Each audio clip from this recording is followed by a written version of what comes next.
it's Lily, and today I'm going to be reflecting on my time in the Urban Leadership Program and the opportunities it has afforded me in my undergraduate career. Hope you enjoy.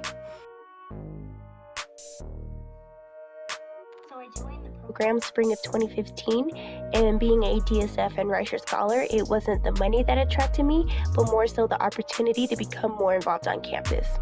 Up until that point, I hadn't been a part of any clubs or organizations, but I wanted to walk away from college being able to say that I did more than just work 40 hours a week and maintain good grades.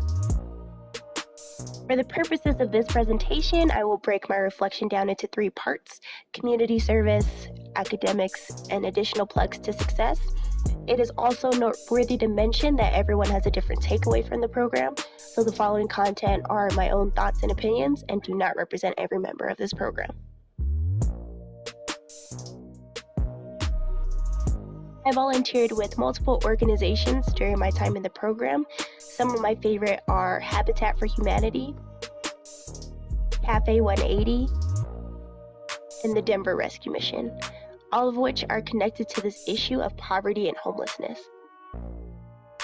This subject is very personal and special to me because my family and I experienced living in a car during periods of time in my middle and high school years.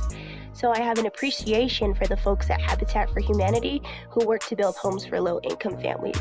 I have an appreciation for those at Cafe 180, allowing homeless individuals to volunteer and get a free meal. I have an appreciation for the team at Denver Rescue Mission who dedicate their mornings and afternoons to preparing and serving breakfast and lunch to those who are less fortunate.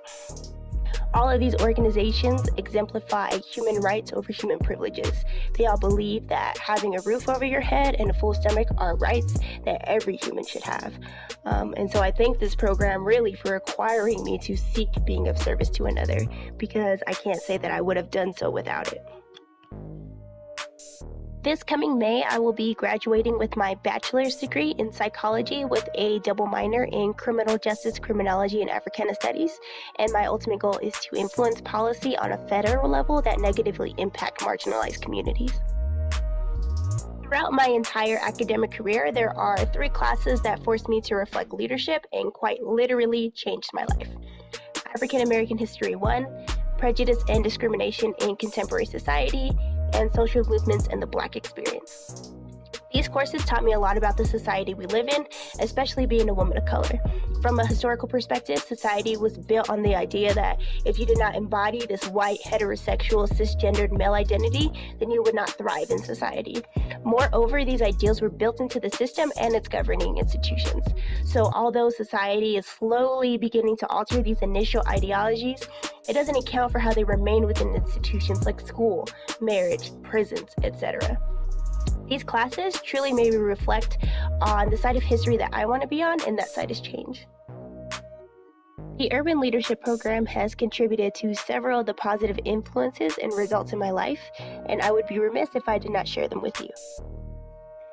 First and foremost, ULP unintentionally played a role in helping me cross the burning sands into the most illustrious and indelible organization on earth, Delta Sigma Theta Sorority Incorporated. Through ULP, I met the past president of the Zeta Pi chapter, Wenta Abraham, who gave me information and even wrote one of my letters needed for membership consideration. And without that connection and her being able to see the things I did in the community, I probably would not be a member right now. So that alone will always ensure a special place in my heart for ULP. Secondly, ULP also allowed me to serve as a frontrunner for an academic year, which gave me the opportunity to tackle my leadership goal of assisting others in reaching their own leadership potential. Now, whether or not I was successful in accomplishing that is up to the opinions of those in the program, but I am grateful for the opportunity to have served. Finally, ULP assisted me in figuring out my next years after graduation. If it weren't for being in the program, displaying my growth, I probably would not have had the opportunity to network with certain individuals. So a special shout out goes to Greta Mincer, the leader of leaders in this program. Thank you for writing my letter of recommendation, leading to my acceptance into the School of Public Affairs at CU Denver, where I will pursue my master's degree in public administration.